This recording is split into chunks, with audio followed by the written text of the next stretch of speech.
नमस्कार, यो AB news खबरको संकेत हो। तपाई अहिले एबी न्यूज @2 मा हुनुहुन्छ। म एलिजा लामिछाने। प्रारम्भमा मूल खबर। सत्ता गठबन्धनको बैठक आज पनि प्रधानमन्त्री निवास बालुवाटारमा बस्दै उपराष्ट्रपतिको उम्मेद्वारमा साझा मत तयार गर्न प्रयास हुने। महोत्तरीमा किसानका उत्पादन भारतीय भन्दै प्रहरीले दुःख दिएको सर्वसाधारणको गुनासो, तस्करी नरोकिँदा व्यवसायी हतोत्साहित। कालीकोटका बालबालिका आधारभूत अधिकारबाट वञ्चित, प्रोत्साहनको लागि बाल हित कोष, स्वास्थ्य बीमा लगायतका कार्यक्रम सञ्चालनमा।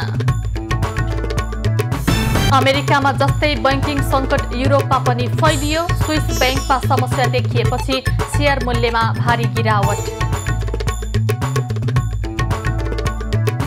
र विश्वकप लिग 2 मा नेपाल र युएई बीचको खेल जारी। नेपाल 311 रनको लक्ष्य पछ्याउँदै।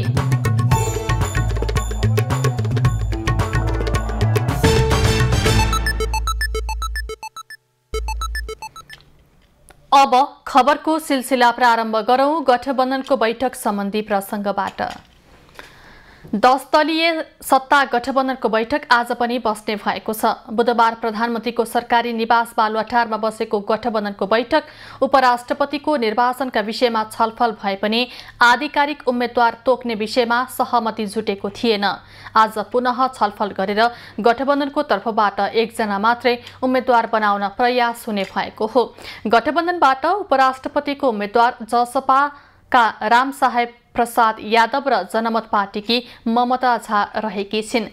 दुई उम्मेद्वार मध्ये एकलाई गठबन्धनको साझा उम्मेद्वार बनाउनको लागि दलहरू समझदारी खोजिरहेका छन्। निर्वाचन आयोगले उपराष्ट्रपति निर्वाचन 2079 को मतपत्रको नमुना सार्वजनिक गरेको छ। उक्त निर्वाचनको लागि दुई प्रकारका मतपत्र व्यवस्था गरिएको छ। संघीय संसदका सदस्यले मतदान गर्ने प्रयोजनको लागि रातो मसी र प्रदेश सभा सदस्यले मतदान गर्ने प्रयोजनको लागि हरियो मसीले मतपत्र छपाई गरिएको छ। मतपत्रमा उम्मेद्वारको तस्बिर र नाम समावेश गरिएको छ। उपराष्ट्रपतिको निर्वाचनमा अष्टलक्ष्मी साख्य बोहरा, प्रमिला कुमारी, ममता झा र रामसाहेब प्रसाद यादव गरी 4 उम्मेद्वार छन्। संघीय संसद र प्रदेश सभाका सदस्यले मतपत्रमा रहेका कुनै एक उम्मेद्वारको तस्बिर र नाम अंकित रहेको कोठामा स्वस्तिक छाप लगाई मत संकेत गर्नुपर्नेछ। उपराष्ट्रपतिको निर्वाचनमा संघीय संसद र प्रदेश सभाका सदस्य मतदाता छन्। संघीय संसद सदस्यको मतभार 79 र प्रदेश सभा सदस्यको मतभार 48 छ। यही चैत 3 गते उपराष्ट्रपतिको निर्वाचन हुँदैछ। उपराष्ट्रपतिको निर्वाचनलाई लिएर सत्तारूढ गठबन्धन दलबीच विवाद चर्किएको छ। राष्ट्रपतिको निर्वाचनमा साझा उम्मेद्वार अगाडि सारेका सत्तारूढ दलहरूले उपराष्ट्रपतिको निर्वाचनमा भने आफ्नै उम्मेद्वारलाई अगाडि सारेका छन्। तर अन्तिम समयसम्म आइपुग्दा एउटै उम्मेद्वार बनाउने उनीहरूको रणनीति देखिन्छ। केही दिन अगाडि मात्र सम्पन्न राष्ट्रपतिको निर्वाचनमा साझा उम्मेद्वार उठाएका सत्तारूढ दलहरू उपराष्ट्रपतिको निर्वाचनसम्म आइपुग्दा विभाजित बन्न पुगेका छन्। गठबन्धनको मुख्य घटक नेपाली कांग्रेस र नेकपा माओवादी केन्द्र लगायतका दलले जनता समाजवादी पार्टीका रामसाहेब प्रसाद यादवलाई उपराष्ट्रपतिमा समर्थन गर्ने स्पष्ट पारिरहँदा गठबन्धनकै अन्य दल लोकतान्त्रिक समाजवादी पार्टी नेपाल र नागरिक उन्मुक्ति पार्टीले जनमत पार्टीबाट उम्मेदवारी दिएकी ममता झालाई समर्थन गरेका छन्। राष्ट्रपतिमा पुरुष निर्वाचित भइसकेकाले उपराष्ट्रपति महिला हुनुपर्ने जनमत, नागरिक उन्मुक्ति र लोसपाको अडान छ। उनीहरूले उपराष्ट्रपतिको निर्वाचनलाई केन्द्रमा राखेर अन्य राजनीतिक मुद्दामा समेत कार्यगत एकताको घोषणा गरेका छन्। जनमत लगायतका पार्टीले जसपाका उम्मेद्वार यादव विरुद्ध उजुरी समेत दिएका छन्। निर्वाचनको मिति मुखैमा आइपुग्दा समेत सत्ता गठबन्धनबाट साझा उम्मेद्वार बनाउन सकस परिरहेको छ। उपराष्ट्रपतिको निर्वाचनका सन्दर्भमा हामीले जसरी राष्ट्रपतिलाई विजय गराउनका लागि संसदमा रहेका विभिन्न दलहरूसँग जसरी परामर्श छलफल गरेर हामीले राष्ट्रपति जिताउन सफल भयौँ, त्यसै गरी तिनै दलहरूसँग पुनः छलफल गरेर हामीले चाहिँ उपराष्ट्रपति पनि विजय गराउनेतर्फ हामी केन्द्रित छौँ। उपराष्ट्रपति निर्वाचनको दिनसम्म आइपुग्दा सहमति जुट्ने सत्ता गठबन्धनका दुवै पक्षको विश्वास छ। साझा उम्मेद्वार तय गर्ने विषयमा शीर्ष नेताहरू अन्तिम कसरतमा लागेको गठबन्धन सम्बद्ध दलको भनाइ छ। राष्ट्रपतिको निर्वाचनलाई पनि जसरी राष्ट्रपतिको निर्वाचनलाई 8 दलको सहमतिमा भएको थियो, उपराष्ट्रपतिको निर्वाचनमा पनि त्यसरी नै अगाडि बढ्नेछौँ। अब त्यो आज सायद उहाँहरूले छलफल गर्नुहुन्छ। प्रधानमन्त्री, हाम्रो सभापति अनि एकीकृत माधव नेपालजीहरू सब बसेर अनि उहाँहरूले निर्णय दिनुहुन्छ। राष्ट्रपतिको निर्वाचनमा साझा उम्मेद्वार अगाडि बढाउँदा दोब्बरमतले विजय गराउन सफल भएका सत्तारूढ गठबन्धन दल उपराष्ट्रपतिको निर्वाचनमा पनि सोही अनुसार अगाडि बढ्छन् अथवा छुट्टा छुट्टै उम्मेद्वारको पक्षमा उभिन्छन्। त्यसका लागि भने केही दिन प्रतीक्षा गर्नुपर्नेछ। क्यामेरामा सुरेश रजकका साथमा सरोज बस्याल, काठमाडौँ। बागमती प्रदेशका मुख्यमन्त्री शालिग्राम जमकट्टेलले आगामी बुधबार विश्वासको मत लिने भएका छन्। राप्रपाले सरकारबाट बाहिरिँदै समर्थन फिर्ता लिएपछि जमकट्टेलले चैत 8 गते पुनः विश्वासको मत लिन लागेका हुन्। केन्द्रमा प्रधानमन्त्रीले विश्वासको मत लिएपछि मात्रै आफूले विश्वासको मत लिने बताइरहेको बेला मुख्यमन्त्री जमकट्टेलले विश्वासको मत लिने निर्णय गरेका हुन्। केही हप्ता अघि राप्रपाले सरकारमा सहभागी आफ्ना 3 जना मन्त्रीलाई फिर्ता बोलाउने र सरकार दिएको समर्थन लिने निर्णय गरेको थियो। माओवादी केन्द्रबाट मुख्यमन्त्री बनेका उनलाई प्रदेश सभामा रहेका 7 दल मध्ये 6 वटाले विश्वासको मत दिएका थिए। नेमकिपा बाहेक कांग्रेस, एमाले, माओवादी केन्द्र, राप्रपा, हाम्रो नेपाली पार्टी र एकीकृत समाजवादीका 105 प्रदेश सांसदले जमकट्टेललाई विश्वासको मत दिएका थिए। निर्वाचनबाट नयाँ सरकार गठन भएपछि राजनीतिक दलको ध्यान जनताका समस्यामा हुनुपर्ने भए पनि त्यस्तो देखिएको छैन। 3 तहको चुनावपछि मुख्य राजनीतिक दलको ध्यान सत्ता केन्द्रीय मात्र देखिएपछि जनतामा निराशा छाउन थालेको हो। एमाले, रासोपा र राप्रपाले सरकार छाडेपछि प्रधानमन्त्री पुष्पकमल दाहालले हाल 5 जना मन्त्रीको भरमा सरकार चलाइरहेका छन्। मुलुक आर्थिक सङ्कट उन्मुख हुनका साथै राजस्व सङ्कलन समेत अपेक्षित हुन नसकेको समयमा बलियो सरकार बन्नुपर्ने भए पनि प्रधानमन्त्रीको ध्यान त्यसतर्फ जान सकेको छैन। नागरिकले मूल्य वृद्धि, किसानले रासायनिक मल अभाव जस्ता अनेकौं समस्या झेल्दै आए पनि प्रधानमन्त्री र सत्ता साझेदार दलको ध्यान भने सरकार टेकाउने र जोगाउने बाहेकको मुद्दामा केन्द्रित हुन सकेको छैन। राजनीतिक दलले सरकारमा जान र समर्थन फिर्ता लिन हतार गर्दा अस्थिरता बढ्नुको साथै विकास निर्माणमा समेत असर परेको राजनीतिक विश्लेषकहरू बताउँछन्। जुन किसिमको स्वभाव, जुन किसिमको चरित्र नेपालका राजनैतिक दलका नेताहरूले देखाए, ती सबैले यिनीहरू एउटै ड्याङका मुला हुन् भन्ने कुरो प्रष्ट हुन्छ। सबैको उद्देश्य के हो त भन्दाखेरि सत्तामा जाने, सत्तालाई क्याप्चर गर्ने, यो उद्देश्य मात्र हो। चुनावमा एउटा गठबन्धनमा आबद्ध दलहरू सरकार बनाउने समयमा अर्को गठबन्धनमा पुगेका छन्। राष्ट्रपति र उपराष्ट्रपतिको निर्वाचन आउँदासम्म गठबन्धन भत्कने र बन्ने क्रम रोकिएकै छैन। दलहरूका पछिल्ला गतिविधि जनमतको कदर गर्ने र जनअपेक्षा अनुसार काम गर्ने किसिमको नभएको विश्लेषकको बुझाइ छ। मन्त्री यो चाहियो, फल्नालाई मन्त्री बनाउँदैछ अरे, यस्तै सत्ता केन्द्रित मात्रै कुराकानी भएपछि जनतालाई के भने यो कुराहरू पच्न छोडेको छ। त्यसैले गरी जनमुखी सरकार भएन। लामो राजनीतिक अभ्यास गरेका नेपाली कांग्रेस, नेकपा एमाले लगायतका दल मात्र होइनन्, नयाँ दलको रूपमा भर्खरै निर्वाचनबाट स्थापित भएको राष्ट्रिय स्वतन्त्र पार्टी लगायतले पनि जनताका मुद्दा भन्दा सत्ताको चासो बढिदिएको गुनासो सुनिन थालेको छ। उता पुस 10 गते प्रधानमन्त्री बनेका दाहाल 3 वटा सहयात्री दलले छाडेपछि 16 वटा मन्त्रालयको जिम्मेवारी आफैले लिएर केही समयदेखि चुपचाप बसेका छन्। तत्काल मन्त्री परिषद विस्तार गर्दा विवाद बढ्ने आशंकापछि उनले सरकार विस्तारमा ढिलाइ गरिरहेको धेरैको बुझाइ छ। अरण्यको राजमार्ग अन्तर्गत सागा धुलीखेल खण्डको विस्तार सुरु भएको छ। मापदण्ड अनुसार थालिएको सडक आयोजना कार्यालयले जनाएको छ। सडक विस्तारसँगै आयोजनाले सरोकारवालासँग बनेपामा छलफल पनि गरेको छ। सो क्रममा आयोजना प्रमुख राजेन्द्र प्रसाद दासले नगरभित्रका सडकको मापदण्डमा एकरूपता कायम गर्नुपर्ने बताए।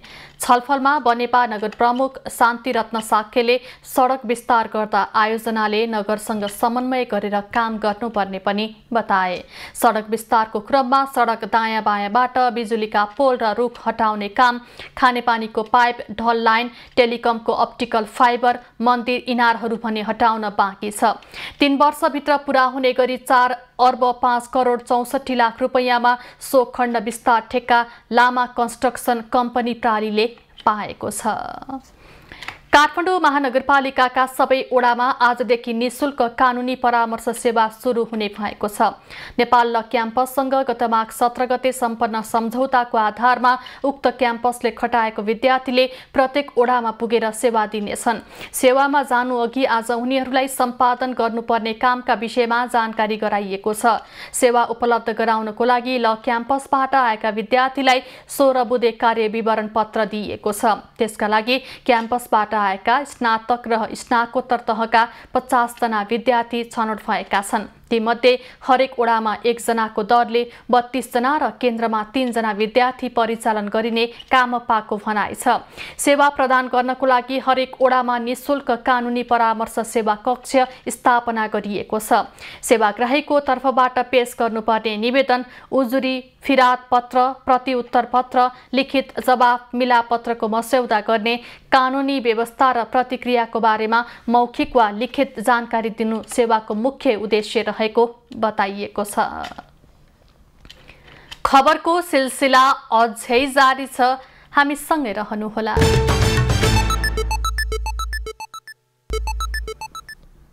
अब बाँकी खबर। सरकारले रासायनिक मल खरिदमा दिँदै आएको अनुदान अन्तर्राष्ट्रिय मूल्य अनुसार नबढाउँदा किसानहरू महँगीको मारमा पर्ने भएका छन्। समयमै मल दिन नसकेको सरकारले अनुदान रकममा कटौती गरी मूल्य समायोजन गरेसँगै किसानहरू थप मारमा परेका हुन्। सरकारले दिँदै आएको अनुदानमा कटौती गर्दा रासायनिक मलमा अचाक्ली मूल्य वृद्धि भएको छ। सरकारले सबै प्रकारका रासायनिक मलमा 11.78% अनुदान कटौती गरेको हो। सरकारले यसअघि सबै खालका रासायनिक मलमा 70.82% अनुदान दिँदै आएको थियो। त्यसलाई घटाएर 59.04% कायम गरेको छ। अनुदान घटाएसँगै प्रति केजी 14 रुपैयाँ पर्ने युरिया मलको 25 रुपैयाँ, 43 रुपैयाँ पर्ने डिएपी को 50 र 31 रुपैयाँमा बिक्री हुँदै आएको पोटसको 40 रुपैयाँ पुगेको छ। अनुदान रकममा कटौती गर्दा सरकारलाई पर्दै आएको भार कम हुने र समयमा मल ल्याउन सहज हुने कृषि सामग्री लिमिटेडको भनाइ छ। पहिला सरकारले छुट्याएको 15 अरबले पुगेन, अन्तर्राष्ट्रिय बजार बढ्दै गयो, पछि फेरि थप 16 अरब आयो, त्यसले पनि पुगेन, पछि फेरि 7.5 अरब 38 अरब 50 करोड हुँदा पनि 3,25,000 मेट्रिक टन मल ल्याउनलाई गाह्रो भयो। भने किसान दाजुभाइलाई त के छ भने मल चाहिएको छ। राज्यले अब अनुदान कति थप्दै जाने, 80% अनुदान भइसक्यो हैन। त्यसले गर्दा अब बरु अनुदानको मात्र अलिकति कम गरेर किसानलाई समयमा दिन सकियो भने त्यो चाहिँ बरु उत्पादनमूलक हुन्छ। कृषि उत्पादन बढाउन किसानलाई प्रोत्साहन, अनुदान र कृषि क्षेत्रलाई प्राथमिकता दिने कार्यमा सरकार चुकेको देखिन्छ। बजेट अभाव लगायतका बहाना देखाउँदै बढ्दो मूल्यको भार किसानको थाप्लोमा थुपारिदिनु सरकारको गैर जिम्मेवारीपन भएको किसान सम्बन्धित सङ्घ संस्थाको आरोप छ। साथै सरकारले तत्काल मूल्य वृद्धि फिर्ता नगरे आन्दोलन गर्ने चेतावनी समेत दिएका छन्। मलमा जुन ढङ्गले चाहिँ मूल्य वृद्धि भयो वा अनुदान व्यापक मात्रामा कटौती भयो, यो चाहिँ पुनर्स्थापना गर्नुपर्छ। अहिले त हामी यही भनौँ न विज्ञप्ति मार्फत वा हाम्रा भनाइहरू यसरी नै आम मिडिया मार्फत सार्वजनिक गर्छौँ। अब सरकारले त्यो ढङ्गले चाहिँ फिर्ता नगर्ने होइन, पुनर्विचार नगर्ने त्यो खालको कुरा गर्यो भने किसान आन्दोलन अगाडि बढ्छ। न्यून गुणस्तर, समयमा नपाइने लगायतका समस्या झेल्दै आएका किसानहरू अनुदान कटौती भएसँगै मूल्य वृद्धिको मारमा पनि पर्ने भएका छन्। कृषिलाई मुख्य पेसा बनाएका उनीहरूसँग सरकारले कृषि क्षेत्रलाई गरेको व्यवस्थाप्रति दुखेसो छ। आई थप्नु देखेन, अब त 100 बोरा 200 बोरा कहता 25 बोरा आइल, 50 बोरा आइल। ना धान के बेरा खाद मिलल, मल मिलल, ना गेहूं के बेरा मल मिलल, ना ऊपर से छीटे के बेरा मल मिलल। मल के कोई सुनवाई नहीं है। पानी के नोहर आइल तो पाटल, ना तो हमनी के जय सीताराम। किन के लिया वाला सिटी में से तो हमनी के किन के छिटाला होने से किन के वाला होने से लोग बेचे वाला तो किन के छिटाला खाद वाला मुंह देख देख के देला। खेती पाती तो हमनी करते बनसन, खाद पानी मिलता लेकिन कुटाई मिलता, महंगो मिलता, खर्चीलो मिलता ना। एकरा बाद में हमनी के जवना समय में जौन चीज चाहिए वो हमने नहीं पा सकते, से हमनी के खेती करे में बहुत कठिनाई होता। चालू आर्थिक वर्षमा 31 अर्ब बजेटबाट कृषि सामग्री कम्पनी लिमिटेड र साल ट्रेडिङ कर्पोरेसन लिमिटेडले G2G विधिबाट भारत सरकारबाट मल खरिद गरिरहेका छन्। नेपालमा 5 लाख मेट्रिक टन बढी रासायनिक मलको आवश्यकता रहेको छ। समयमा मल नपाइने समस्या झेल्दै आएका किसान मूल्य वृद्धिसँगै थप समस्यामा परेका छन्। क्यामेरामा शैलेन्द्र गोविन्द अमत्यका साथ निशा देउजा, काठमाडौँ। नेपाली कुखुरालाई भारतीयबाट तस्करी गरी ल्याइएको भनी प्रहरी प्रशासनले दुःख दिने गरेको गुनासो महोत्तरीका कुखुरा पालकले गरेका छन्। प्रहरीले जफत गर्ने अनावश्यक दुःख दिने गरेको भन्दै कुखुरा व्यवसायी प्रशासनको विरोधमा उत्रेका छन्। महोत्तरीका व्यवसायीले राज्यले तोकेको मापदण्ड अनुरूप उत्पादन गरी कुखुराको कारोबार गर्ने व्यवसायीलाई अपराधी जस्तो व्यवहार नगर्न प्रशासनको ध्यानाकर्षण गराएका छन्। व्यवसायीहरूलाई हतोत्साहित बनाएर पेसाप्रति वितृष्णा पैदा गर्ने काम नगर्न उनीहरूको आग्रह छ। कुखुरा देख्ने बित्तिकै त्यसप्रति आशंका गर्ने, व्यवसायीलाई त्रसित र आतंकित बनाउने, अनुसन्धानका नाममा अनावश्यक दुःख दिने कार्य रोक्न उनीहरूको माग छ। दिनाहुँ दिन तपाईको त्यो ब्रोइलर होस् या अन्डा होस्, यही मठियानी भन्सारबाट होस् अथवा जटीबाट होस् या भिटामोरबाट दिनाहुँ दिन भित्रिरहेको छ, तर प्रहरी प्रशासन भनेको केही गर्न सकेको छैन। महोत्तरीको विभिन्न नाकाबाट तस्करले नेपालमा प्रतिबन्धित भारतीय कुखुरा भित्राउँदा एकतर्फ अपेक्षित लाभ कुखुराको पालनले उठाउन सकेका छैनन् भने प्रशासनले दुःख दिँदा थप समस्या भएको व्यवसायीको भनाइ छ। स्थानीय प्रशासन छोरी पिटी बुहारी तर्साउने जस्तै गरेका छन्। नेपाल प्रहरी, सशस्त्र प्रहरीका जुन अगुवाहरू छन्, स्थानीय प्रशासन छन्, तिनीहरू तस्करसँग मिलिमतो जनतालाई मात्रै परेशान गर्ने हिसाबले, प्रशासनलाई हेराउने हिसाबले हामी खडा गरेका छौँ। तपाईको बोर्डरतिरको सबै किसान पलायन हुन्छ, एउटा पनि पोल्ट्री फार्म बच्दैन। किसान यतिकै मार्कामा थियो, बल्ल बल्ल चाहिँ अलि रेट पाएर अब बेच्ने तर्खरमा थियो। त्यही बेला यता बोर्डरतिरको सबै फार्महरूको कुखुरा झिकाइ गाडी रहेछ। महोत्तरीको मटिहानी, जलेश्वर, शम्सी, बथनाहा, कटी, कटैयाका, खैरबन्नी, रघुनाथपुर नाका क्षेत्रबाट भित्रने भारतीय कुखुरा नेपाली सीमावर्ती क्षेत्रमा राखेर अन्य शहरहरूमा पठाउने क्रम देखिएको जलेश्वर भन्सार कार्यालयको भनाइ छ। भन्सारको नाकाबाट कुखुरा पास हुँदैन र विभिन्न हाम्रा सुरक्षाका निकायहरूलाई यस सन्दर्भमा चाहिँ विभिन्न समयमा अचानक र रेगुलर गस्तीहरूको लाई बढाउनलाई अनुरोध गरेर हामीले कुखुरा नियन्त्रणहरू, कुखुरा जन्य चल्लाहरू लगायतका विषयहरू नियन्त्रण गर्नलाई हामीले प्रयास गरिरहेका छौँ। नेपाली खुद्रा व्यापारी र भारतीय तस्करले भारतीय नम्बर प्लेटको मोटरसाइकलमा चोर बाटो हुँदै कुखुरा ल्याउने गर्छन्। केहीले साइकलमा बाँधेर ल्याउँछन्। नेपालमा भन्दा सस्तो पर्ने हुँदा स्थानीयले भारतबाट ल्याइएका कुखुरा किन्दै आएका छन्। भारतमा जिउँदो कुखुरा 95 देखि 100 भारूसम्म पर्छ। नेपालमा झण्डै दोब्बर मूल्य छ। यही कारण सीमा पारीका कुखुराको माग सीमावर्ती बजारमा बढिरहेको छ। महोत्तरीबाट कमलेश मण्डलको रिपोर्ट। कर्णाली प्रदेश अन्तर्गत उच्च पहाडी विशेषता बोकेको कालीकोट जिल्ला बालबालिकाको हितमा धेरै पछाडि परेको देखिन्छ। कालीकोटका बालबालिका शिक्षा, स्वास्थ्य जस्ता आधारभूत अधिकारबाट समेत वञ्चित रहेका छन्। कालीकोटका 9वटै पालिकामा बालबालिकाको हितमा आगामी रणनीतिक योजना बनेका छन्। बालबालिकाको क्षेत्रमा बजेट वृद्धि, बाल कल्याण अधिकारीको व्यवस्था, बाल विवाह निषेधित पालिका घोषणा, बालमैत्री पालिका निर्माण लगायतका काम स्थानीय तहले गरिरहेका छन्। केही समय यता भने स्थानीय तहले सङ्घ संस्थाको सहयोगमा रणनीतिक योजना निर्माण र हितकोष स्थापना गरेर काम थालेका छन्। बालबालिका विरुद्ध हुने हिंसालाई न्यूनीकरण गर्नका लागि र त्यो हिंसा अन्त्यका लागि जिल्ला स्तरका सरकारवाला र स्थानीय तहका जनप्रतिनिधिलाई जोड्ने एउटा सेतुको रूपमा काम गरेका छन्, पुलको रूपमा काम गरेको छ अहिलेको अवस्था। कालीकोटकै 9वटा स्थानीय तह मध्ये शुभकालिका र तिला गुफाका वडाहरूमा स्थापना गरिएका हितकोषमा 1 लाखसम्म जम्मा भएको छ।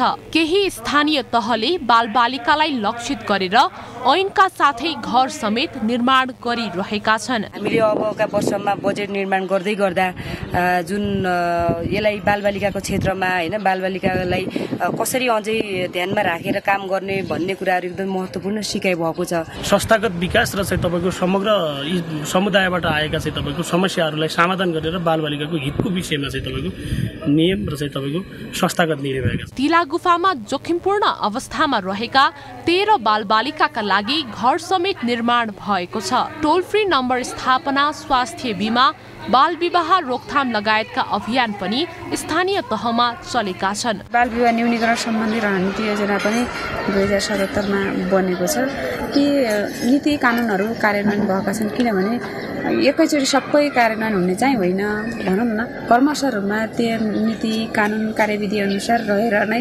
विभिन्न किसिमका कार्यक्रमहरू क्रियाकलापहरू सञ्चालन चाहिँ गरेका छन्। तिला गुफामा 782 अति जोखिममा रहेका बालबालिकालाई किर्डाक नेपाल र सेभ द चिल्ड्रेनले सहयोग गरेको छ। शुभकालिका गाउँपालिकामा पनि बाल हित कोष सञ्चालन भएको छ। स्वानी त्रिवेणीमा माध्यमिक तह अध्ययन गर्ने बालबालिकाका लागि निशुल्क सेनिटरी प्याड वितरण भइरहेको छ। बाल हिंसा, लैङ्गिक विभेद र महिला हिंसा विरुद्ध पनि सङ्घ संस्थाले सचेतना कार्यक्रम चलाइरहेका छन्। कालीकोटबाट लीलाराज सञ्ज्यालको रिपोर्ट।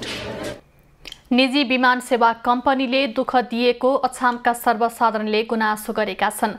साफे बगरबाट धनगढी र नेपालगञ्जको लागि उडान भर्दै आएको समिट एयरले नियमित उडान नगर्दा यात्रुले शास्ति बेहोर्नु परेको हो। जहाजको उडान नियमित नहुँदा अछाम र बाजुराका बिरामीले बढी मार खेप्नु परेको छ। 5 वर्षदेखि विमान सेवा दिँदै आएको समिटले अछामको लागि समय तालिका तय नगरी चार्टर उडान गर्दै यात्रुसँग चर्को भाडा असुल गरिरहेको छ भने उडान पनि नियमित हुन सकेको छैन।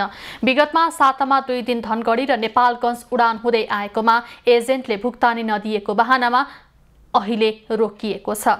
साफेबगर धनगढीका लागि 1 हप्तादेखि विमान कम्पनीले टिकट काट्दै पैसा फिर्ता गर्दै आएको यात्रुको गुनासो छ। करिब 17 मिनेटको हवाई यात्राको लागि 4500 भाडा तय गरिएको छ। 19 वर्षपछि सञ्चालनमा आएको साफेबगर विमानस्थलमा 5 वर्ष यता कुनै पनि एयरलाइन्सले नियमित उडान भर्न सकेको छैन। धौलागिरी क्याम्पस बागलुङमा हुने कि नहुने अन्यल भएको छ। क्याम्पसमा क्रियाशील विद्यार्थी सङ्घ सङ्गठनबीच सहमति नहुँदा निर्वाचनका विषयमा अन्यल भएको हो। निर्वाचनका विषयमा विवाद भएपछि निर्वाचन अधिकृतले राजीनामा गरे पनि सोभियो निर्वाचन तालिका प्रभावित भएको हो।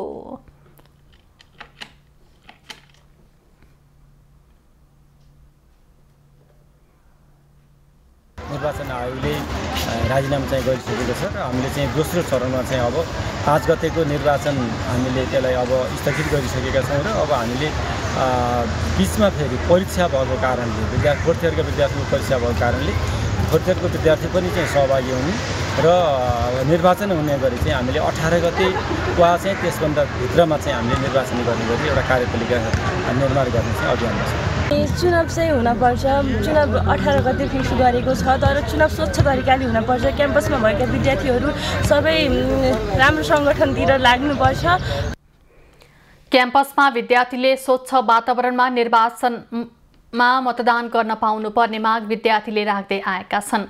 असहमति राख्नुको सट्टा तालाबन्दी गर्नु गलत भएको केहीको भनाइ छ। यो चाहिँ स्वतन्त्र विद्यार्थी युनियनको निर्वाचनको प्रक्रियामै छ। हामी चुनावै चाहेका छौँ।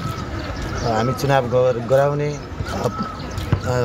साइडमा छौँ। हामी चुनाव गराउँछौँ, तर स्वच्छ रूपमा क्याम्पस प्रशासनले जबसम्म स्वच्छ रूपमा स्वतन्त्र विद्यार्थी युनियनको निर्वाचन सक्दैन त्यसमा हाम्रो विरोधै रहन्छ। क्याम्पस प्रशासनले हामीलाई बोलाउनु भयो, हामीले सहमति भयो। 6 गते कार्यतालिका निकाल्ने गरेर 18 गतेसम्ममा निर्वाचन सम्पन्न हुने गरी हामी सहमति भएको छ। स्वतन्त्र विद्यार्थी युनियन निर्वाचन अवश्य हुनेछ। धौलागिरी बहुमुखी क्याम्पसमा सोभियुको नेतृत्व हात पार्न नेपाली कांग्रेस, नेकपा एमाले, नेकपा माओवादी केन्द्र, राष्ट्रिय जनमोर्चा लगायतका विद्यार्थी संगठन जुटेका छन्। क्याम्पसमा 1800 विद्यार्थी अध्ययनरत छन्। राष्ट्रिय ज्ञानमाला समितिले विश्व शान्तिको कामना गर्दै संगीतको माध्यमबाट बुद्धको सन्देश प्रवाह गर्न बुद्ध भजन सार्वजनिक गरेको छ। राष्ट्रिय ज्ञानमाला समितिले कार्यक्रम आयोजना गरी बुद्धको सन्देशलाई संगीत मार्फत फैलाउने प्रयास थालेको हो। नवगठित राष्ट्रिय ज्ञानमाला समितिले ल्याएको बुद्ध सम्बन्धी भजनले समाजमा सकारात्मक प्रभाव पर्ने अपेक्षा गरिएको छ। सत्य, अहिंसा, मैत्री, करुणाका शील समाधि प्रज्ञाका उपदेशहरू सङ्गीतको माध्यमबाट सम्प्रेषण गर्नको लागि नेपालको ऐतिहासिक स्वयम्भू चैत्य परिसरमा पूजनीय भन्ते धमालोक मास्थवीरज्यू र पूजनीय भन्ते अमृतानन्द मास्थवीरज्यूले ज्ञानमाला भजन खल स्वयम्भू स्थापना गर्नुभयो। बुद्धले दिएको उपदेशलाई समेटेर भजन निर्माण गरिने भएकाले यो भजन सबैको लागि उपयुक्त हुने समितिको दाबी छ। बोल्नु भन्दा पनि पहिला म चाहिँ अब काम गरेर हामी देखाउँ भन्ने एउटा मेरो चाहिँ सोच छ। मैले अहिले उपसमितिमा हाम्रो यहाँकै दिदीबहिनीहरूले मलाई म यो पोस्टमा बस्छु भनेर उहाँहरू हजुरहरूले नै मलाई नाम दिनुभएको छ। समितिले हालसम्म 50वटा भन्दा बढी बुद्धको सन्देशले भरिएको बुद्ध भजनहरू बजारमा ल्याइसकेको छ। भारतको बिहार राज्यमा मदिरा निषेधपछि बिहारीलाई लक्षित गरी महोत्तरीको सीमावर्ती क्षेत्रमा मदिरा भट्टी पसल खुल्ने क्रम बढेको छ। जथाभावी खुलेका भट्टीले विकृति बढाएको भन्दै मनरा सिस्वा नगरपालिकाले भने मदिरा बेचबिखनमै प्रतिबन्ध लगाएको छ। मदिरा निषेधले महोत्तरीको मनरा सिस्वा नगरपालिकामा सकारात्मक परिवर्तन पनि भएको छ। गाउँघरमा दैनिक जसो हुने झगडा हो हल्ला रोकिएको छ। मदिरा खाने मान्छे पक्राउ पर्ने डरले बढी सतर्क हुन थालेका छन्। अवैध जथाभावी खोलिएका मदिरा पसलका कारण युवाहरू कुलतमा फस्दै गएको र यसले दुर्घटना समेत गराइरहेका कारण नगरपालिकाले मदिरा ऐन बनाएर मदिरा बेचबिखन र सेवनमा प्रतिबन्ध लगाएको हो। मदिरा व्यवसायीहरूले जुन बेचबिखन गरिरहेका छन् त्यसले अब भारतीयहरू पनि आउने र यहाँ गाउँका पनि युवाहरू बिग्रिने स्थिति देखा परिरहेको अवस्थामा मनरा सिस्वा नगरपालिकाको नगरसभाबाट यो ऐन बनाउनु परेको हो। भारतको बिहारबाट आउने ग्राहकलाई लक्षित गरी सीमावर्ती क्षेत्रमा नेपाली बस्तीमा छ्यास्ती खुलेका भट्टी पसलमा बिहानैदेखि भारतीय नम्बरका गाडीहरूको लस्कर नै देखिन्छ। प्रतिबन्धले भारतीयसँग हुने व्यापारमा मन्दी आएको भन्दै व्यापारीले असन्तुष्टि जनाएका छन्। सबके अहाँ के एक बाजी कहल के 500 मीटर अंदर हो के तब सब अंदर एली, घर द्वार बनेली 5-7 लाख में 10 लाख रुपया राष्ट्रीय बैंक से लोन ले छिए। अभी एकाएक हमरा सब कहल कि जे बंद कर। जाँड रक्सी सेवन गर्नेहरू नै अपराधमा बढी संलग्न भएको भन्दै रक्सीलाई पूर्ण रूपमा बन्द गर्नुपर्ने नागरिकको माग छ। जाँड रक्सीको मनपरी उत्पादन, बिक्री, वितरणमा प्रतिबन्ध, नियन्त्रण र अनुगमनमा प्रहरी मार्फत कडाई गरे पनि त्यस विरुद्ध व्यापारी भने अदालत पुगेका छन्। हमरा सबके कुछ न 70 गेली, कुछ न फुराल त लास्ट में सर्वोच्च अदालत गेल छी।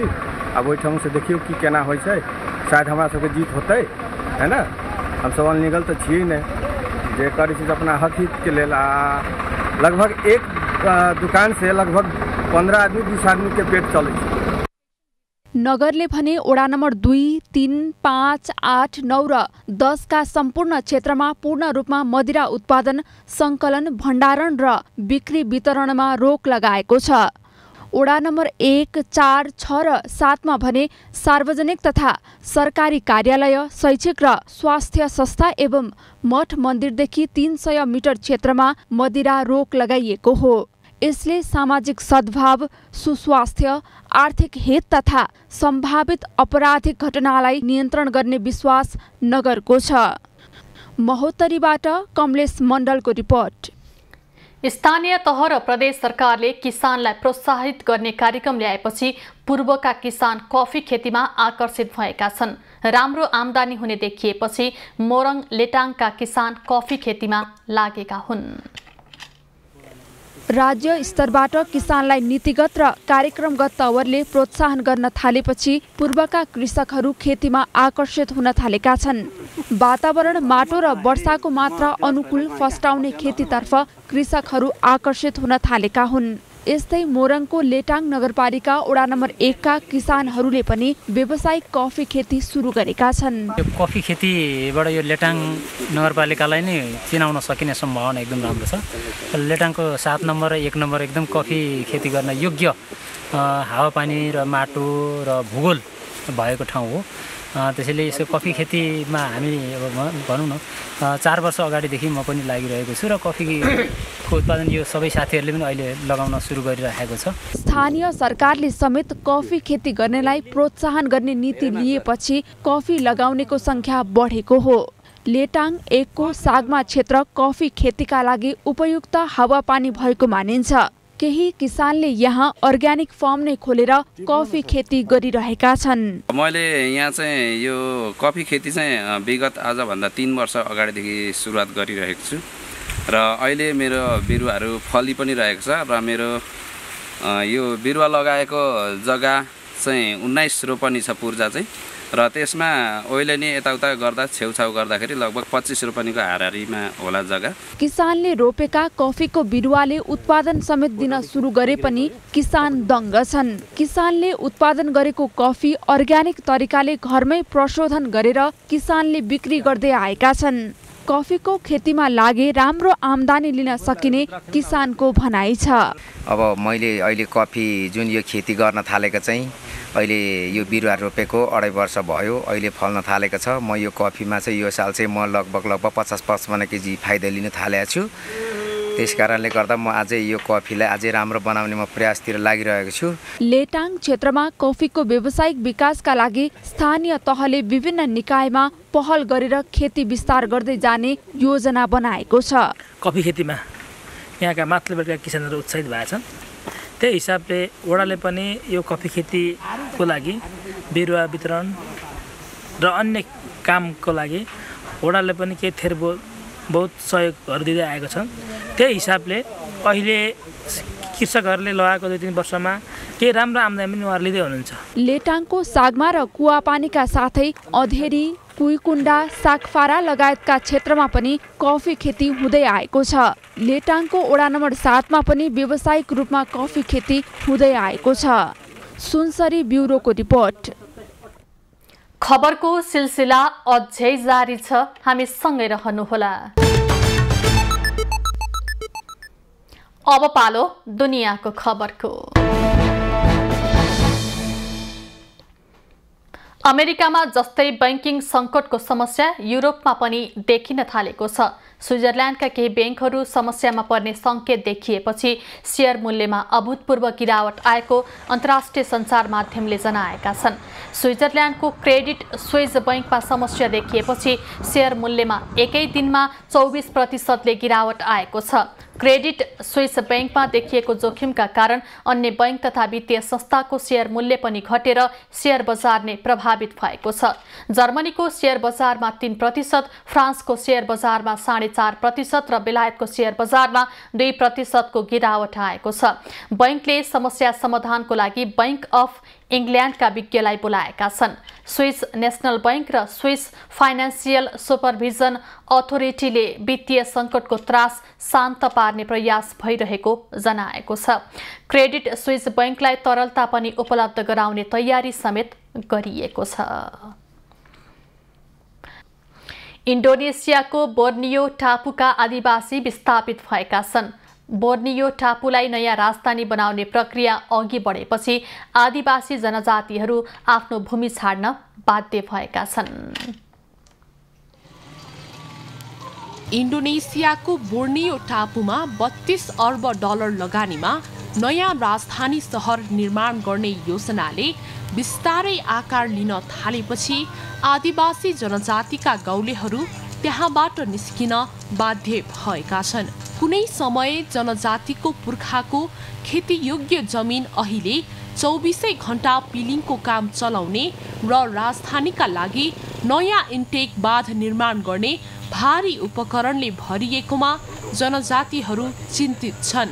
सयौं वर्षदेखि बस्दै आएको उक्त टापु आदिवासी गौलेहरूका पहिचान भएको र इतिहास जोडिएकाले स्थानान्तरण गर्न खुसी छैनन्। तर नुसान्तारा राष्ट्रिय राजधानी प्राधिकरणका अध्यक्षले भने विकास सहरको भविष्य र सबैको हितमा रहेको भन्दै आदिवासी समुदायलाई सान्त्वना दिँदै आएका छन्। राष्ट्रपति जोको विडोडोले 4 वर्ष अघि करिब 2,60,000 हेक्टर क्षेत्रफलमा फैलिएको नुसान्तारा नामको नयाँ राजधानीको योजना घोषणा गरेका थिए। सो योजना अन्तर्गत केन्द्रीय क्षेत्रमा निर्माण कार्यले गति लिइरहेको हो। परियोजना हरियो र स्मार्ट सहरको रूपमा चिनाइएको छ, जुन ठूलो वन क्षेत्रमा निर्माण गरिएको हो। आगामी वर्षको 6 महिनामा नुसान्तारालाई नयाँ राजधानी घोषणा गरिने बताइएको छ। जकार्ताबाट 16,000 भन्दा बढी निजामती कर्मचारी, प्रहरी र सैन्य अधिकारीहरू नुसान्तारा सर्ने तयारीमा छन्। नुसान्तारा परियोजना कोरोना महामारीका कारण ढिलाइमा परेको बताइएको छ। इन्डोनेसिया सरकारले प्रवेशाज्ञा भिसामा कडाई गर्ने नीति अघि सारेपछि बालिका पर्यटन व्यवसायी निराश भएका छन्। रुसी र युक्रेनी पर्यटकका भिसामा कडाई गर्ने र विदेशी पर्यटकको लागि मोटरसाइकल भाडामा प्रतिबन्ध लगाउने योजनाले पर्यटन क्षेत्र प्रभावित हुने चिन्ता व्यवसायीको छ। इन्डोनेसियामा विदेशी आगमनको सबैभन्दा ठूलो समूह मध्ये एक रुसी हो। रुसी आगन्तुकका कारण इन्डोनेसियाको अर्थतन्त्रलाई टेवा पुगेको छ। तर सरकारले रुसी र युक्रेनीको आउने बित्तिकै भिसा दिने भिसा अन अराइभल नीति परिवर्तन गर्ने योजना बनाएपछि पर्यटन व्यवसायी निराश भएका छन्। इन्डोनेसियाको पछिल्लो निर्णयले रुसी पर्यटकलाई भिसा पाउन कठिन हुने देखिन्छ। भिसा पाउन गाह्रो भएमा पर्यटक दक्षिण पूर्वी एसियाको अन्य देश जाने पर्यटन व्यवसायीको चिन्ता छ। सरकारको निर्णयले इन्डोनेसियालाई ठूलो घाटा हुने उनीहरूको भनाइ छ। बालिका गभर्नर आइवायन कोस्टरले कानुन र मानव अधिकार मन्त्रालयलाई रुसी र युक्रेनी नागरिकका लागि भिसामा कडाई गर्न आग्रह गरेका हुन्। विदेशीहरूका लागि मोटरसाइकल भाडामा प्रतिबन्ध लगाउन र ट्राभल एजेन्सीहरूले प्रदान गरेको यातायात मात्र प्रयोग गर्ने व्यवस्था गर्न उनको आग्रह छ। रुसी पर्यटकले एक पवित्र रुखमा नग्न पोजमा फोटो सार्वजनिक गरेको र सवारी चलाउँदा एक पैदल यात्रीलाई हिर्काएको घटना सार्वजनिक भएपछि भिसामा कडाईको बहस सुरु भएको छ। कोरोना प्रतिबन्धहरू खुकुलो भएपछि सन् 2022 सेप्टेम्बर र 2023 जनवरीको बीचमा करिब 77,500 भन्दा बढी रुसीहरू र 8,800 युक्रेनीले दक्षिण पूर्वी एसियाली देशको भ्रमण गरेको तथ्याङ्क छ। अब पालो AB news at स्पोर्ट्सको।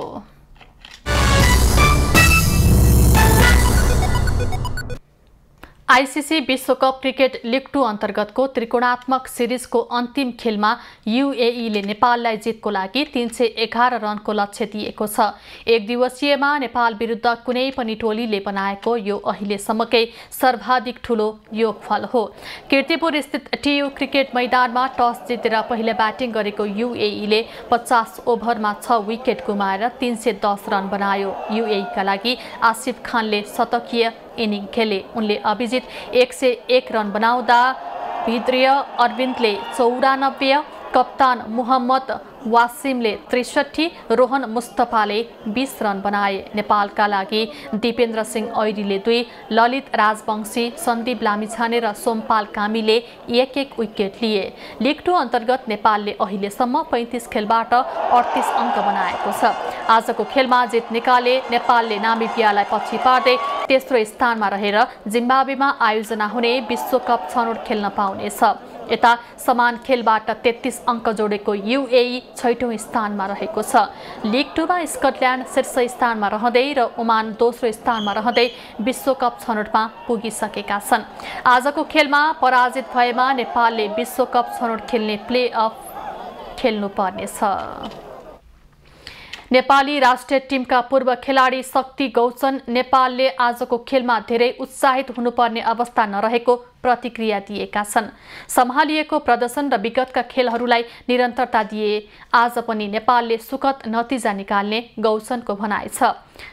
गौचनले Nepali team यति धेरै सफलताको शिखर चुम्न सक्नुमा प्रशिक्षक र खेलाडीहरूको मेहनतका साथै खेलाडीहरूमा पछिल्लो समय देखिएको एकता नै रहेको पनि उल्लेख गरे।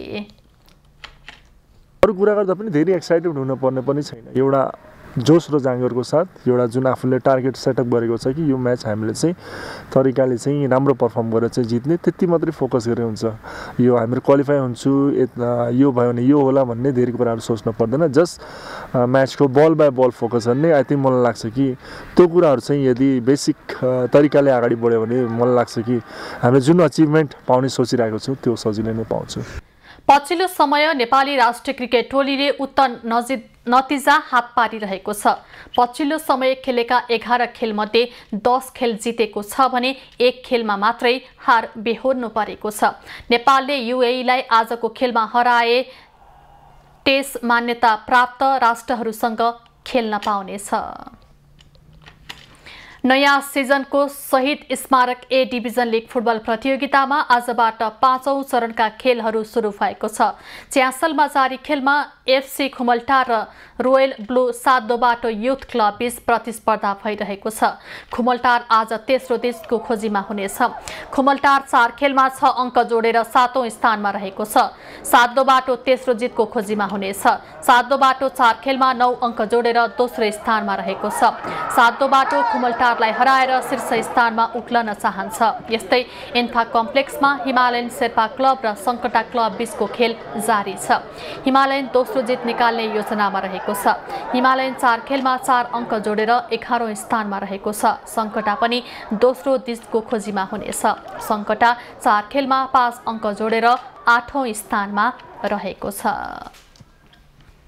दक्षिण कोरियाली फुटबल सङ्घ केएफएले नेपाली राष्ट्रिय टिमका मुख्य प्रशिक्षक भिन्सेन्जो अल्बर्टो एनिसको तलब तिर्न अखिल नेपाल फुटबल सङ्घ एन्फालाई सहयोग गर्ने भएको छ। रुवान्डामा जारी फिफा कङ्ग्रेसको साइडलाइन वार्तामा एन्फा महासचिव किरण राई र केएफए महासचिव हान्जिन चुनाविज मुख्य प्रशिक्षकको तलब सम्बन्धी समझदारीमा आज हस्ताक्षर भएको हो। केएफएले एन्फालाई आर्थिक सहयोग गर्ने र त्यही सहयोगले मुख्य प्रशिक्षकको तलब बेहोर्ने सम्झौता 2 खेल प्रस्तावित भएको हो। इटलीका एनिसलाई एन्फाले फागुन 17 गते मुख्य प्रशिक्षकमा नियुक्त गरेको हो। एन्फाले उनलाई 1 वर्षको लागि अनुबन्ध गरेको बताइएको छ। 38 वर्षीय अनुभवी प्रशिक्षक भिन्सेन्जोले यसअघि बेलिजको राष्ट्रिय फुटबल टिम हेरेका थिए। यसअघिका मुख्य प्रशिक्षक अब्दुल्लाह अल मुताइरीको तलब पनि कतार फुटबल सङ्घले उपलब्ध गराएको थियो। अब पालो खास खबरको।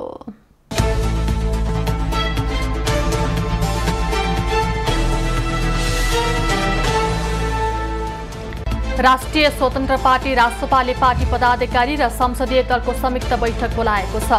उपराष्ट्रपति निर्वाचनमा मतदानका विषयमा निर्णय लिन रासोपाले शुक्रबार बिहानका लागि बैठक बोलाएको हो। उपराष्ट्रपतिको निर्वाचन पनि शुक्रबार नै हुँदैछ। रासोपाले कसलाई भोट हाल्ने भन्ने बारे निर्णय गरेको छैन। सीके राउत नेतृत्वको जनमत पार्टीले रासायनिक मलमा दिँदै आएको अनुदान कटौती गरेकोमा आपत्ति जनाएको छ। पार्टीले आज विज्ञप्ति जारी गरी सरकारको ध्यानाकर्षण गराएको हो। सरकारले जनताको हितमा काम गर्नुको सट्टा 11.8%ले मलको अनुदान घटाउनुले गरिब किसानको बेवास्ता गरेको आरोप नागरिक उन्मुक्ति पार्टीको छ।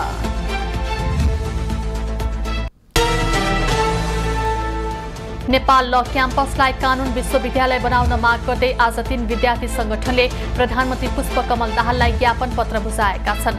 छुट्टै कानून विश्वविद्यालय बनाउन माग गर्दै अखिल क्रान्तिकारी अनेरा सोबियु र नेपाली विद्यार्थी संघमा आबद्ध विद्यार्थीले संयुक्त रूपमा ज्ञापन पत्र बुझाएका हुन्। गुणस्तरीय कानूनी शिक्षा प्रदान गर्न छुट्टै विश्वविद्यालय आवश्यक रहेको उनीहरूको भनाइ छ।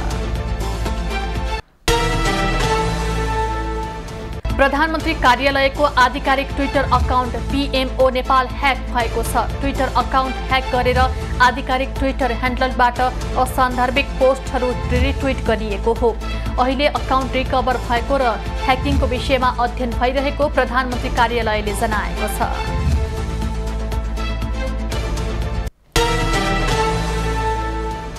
प्रधानमन्त्री पुष्पकमल दाहाल नेपाल र UAE बीचको क्रिकेट हेर्न त्रिवी क्रिकेट मैदानमा पुगेका छन्।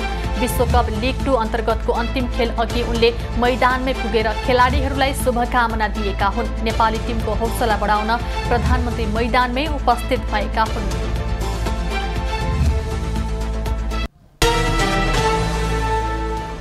नेकपा एमालेका अध्यक्ष केपी ओलीले जारी विश्वकप लिग 2 को अन्तिम खेलको लागि नेपाली टिमलाई शुभकामना दिएका छन्।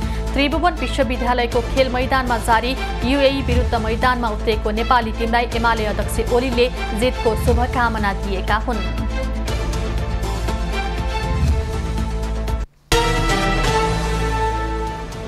उपराष्ट्रपतिको निर्वाचनपछि गण्डकी प्रदेश सभामा विशेष अधिवेशन बोलाउने तयारी गरिएको छ। सरकारमा नयाँ राजनीतिक समीकरण बन्ने भएपछि विशेष अधिवेशन बोलाउनु पर्ने हुँदा आन्तरिक छलफललाई तीव्र पारिएको छ। कांग्रेस र माओवादीले गण्डकीमा नयाँ सरकार गठनको आन्तरिक तयारी गरेका छन्।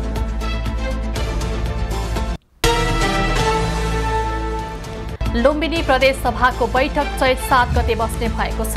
सभामुखको निर्देशन अनुसार पहिलो अधिवेशनको 7औं बैठक बस्ने तय भएको प्रदेश सभा सचिवालयले जनाएको छ। यसअघि प्रदेश सभाको 6औं बैठक गत फागुन 17 गते बसेको थियो।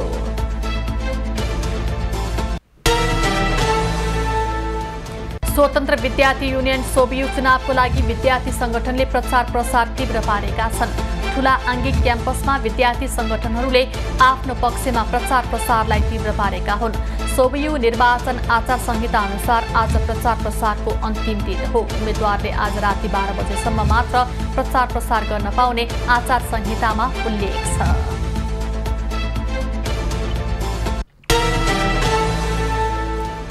आजबाट 6औं नेपाल अन्तर्राष्ट्रिय चलचित्र महोत्सव निफ सुरु हुँदैछ। आजबाट चैत 6 गतेसम्म सञ्चालन हुने 6औं नेपाल अन्तर्राष्ट्रिय चलचित्र महोत्सव निफ आज प्रधानमन्त्री पुष्पकमल दाहालले शुभारम्भ गर्नेछन्। 55 देशबाट आएका 500 बढी चलचित्र मध्येबाट 35 देशका 95 चलचित्र प्रतियोगिताको लागि छनौट भएको आयोजकले बताएको छ।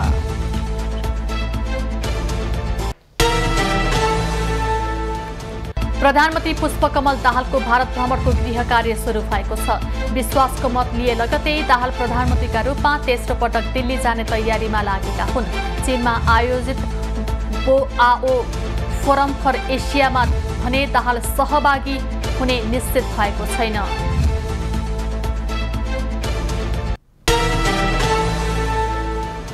सर्वोच्च अदालतले गण्डकी प्रदेश सभा सदस्य दीपक मनाङे भनेर चिनिने राजीव गुरुङको अयोग्यताको मुद्दालाई अन्तिम सुनवाईको लागि पेश गर्न आदेश गरेको छ। अदालतको आदेशसँगै मनाङको प्रदेश सभा सदस्य पदको न्यायिक परीक्षण हुनका साथै पदीय हैसियत धरापमा परेको छ। अदालतले मुद्दालाई समय तोकेर अन्तिम सुनवाईको लागि पेश गर्न आदेश गरेको हो।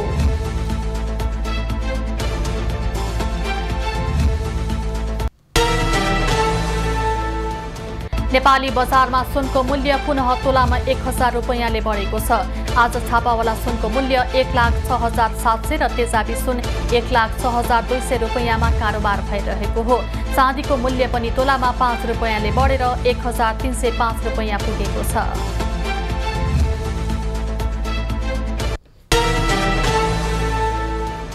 सरकारी स्वामित्वको दुग्ध विकास संस्थान DDCले दूधको मूल्य प्रति लिटर 11 रुपैयाँ बढाएको छ।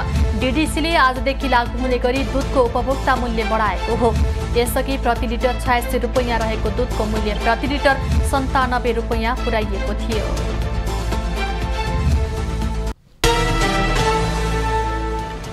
सरकारले वैदेशिक रोजगारको लागि 2 वर्षे अनिवार्य श्रम स्वीकृतिको व्यवस्था हटाएको छ। मलेसिया र युरोपमा तोकिएको 2 वर्षे श्रम स्वीकृतिको व्यवस्था हटाएको श्रम रोजगार तथा सामाजिक सुरक्षा मन्त्रालयले जनाएको हो। यो सँगै सरकारले नेपाली दूतावासबाट नै पुनः श्रम स्वीकृति जारी गर्ने निर्णय पनि गरेको छ।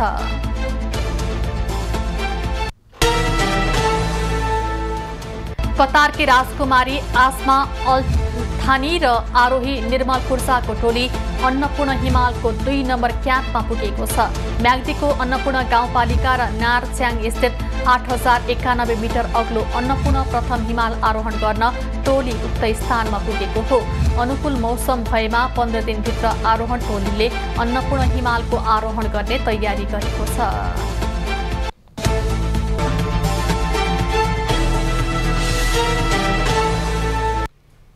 अब पालो एबी न्यूज एट मौसमको।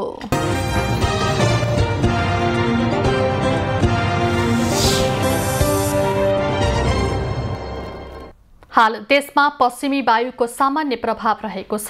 आज देशभर आंशिकदेखि सामान्य बदली रहनेछ। अपराह्न देशको पहाडी भूभागका थोरै स्थानहरू तथा तराई भूभागका 1-2 स्थानमा मेघगर्जन सहित मध्यम वर्षाको सम्भावना रहेको जल तथा मौसम पूर्वानुमान महाशाखाले जनाएको छ। आज काठमाडौँ उपत्यकाको अधिकतम तापक्रम 26 डिग्री सेल्सियस र न्यूनतम तापक्रम 10 डिग्री सेल्सियसका बीच रहने अनुमान गरिएको छ। आज सूर्योदय बिहान 6:12 भयो भने सूर्यास्त साँझ 6:12 हुनेछ। आज देशभरको मौसम कस्तो रहला त हेरौं देशका विभिन्न स्थानको अनुमानित मौसमी अवस्था।